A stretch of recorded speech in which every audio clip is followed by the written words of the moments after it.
Bonjour, je m'appelle Yacine et je milite à Révolution, section française de la Danse marxiste internationale.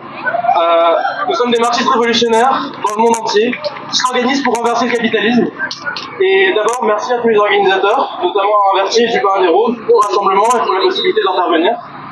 On est ici avec mon organisation pour apporter notre solidarité pleine et entière à la mobilisation d'aujourd'hui et contre l'offensive réactionnaire transphobe en France et partout dans le monde.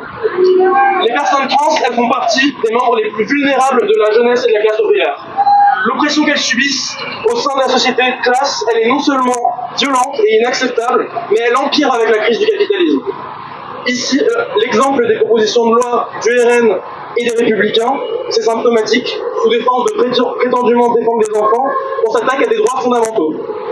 Et les tentatives d'attaque par la classe dirigeante et ses partis les plus droitiers, dans les médias bourgeois les plus réactionnaires, etc., dans les partis bourgeois les plus réactionnaires et dans les médias, ça peut se multiplier. Et donc c'est nécessaire de s'organiser dans une offensive unitaire sur une base de classe. Comme à chaque fois que les droits d'une minorité sont ciblés et contre les oppressions créées par la société de classe, les marxistes ils l'affirment haut et fort, une attaque contre un est une attaque contre tous.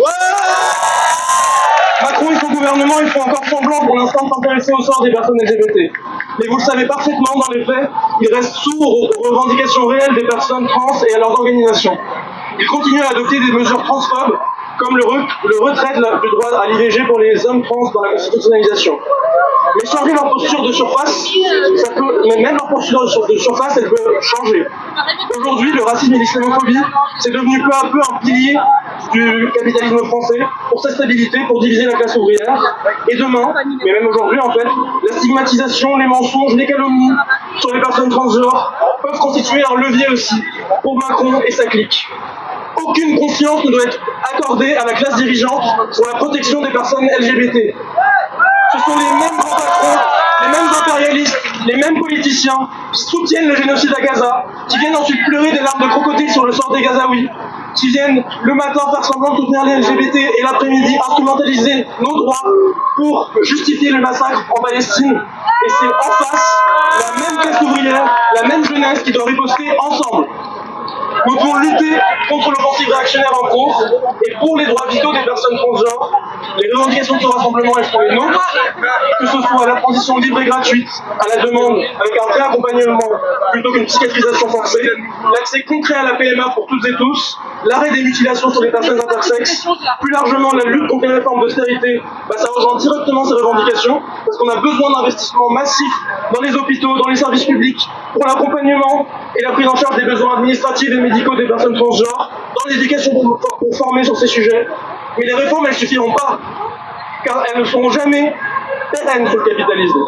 La classe dirigeante, elle aura toujours la possibilité de les retirer quand ça l'arrange, quand elle en aura besoin. L'oppression de genre, elle est née avec la société de classe, et elle va mourir avec la société de classe. Je pense qu'il a été dit très justement avant moi, la Pride, c'est avant tout une révolte, et il faut le rappeler à la bourgeoisie. C'est pourquoi on invite l'ensemble des jeunes et des travailleurs à se mobiliser, oui, contre l'austérité, contre la précarité, contre les oppressions, contre cette offensive transphobe, mais toujours dans une perspective révolutionnaire. Il nous faut une posture offensive. Avec Révolution, on cherche à construire le parti mondial de la révolution dont la classe ouvrière a besoin pour renverser le capitalisme. C'est pourquoi cet été, on fonde une internationale communiste révolutionnaire et on a besoin de militantes et de militants pour la construire. Donc je vous invite à nous rejoindre, mais surtout solidarité contre les oppressions, révolution!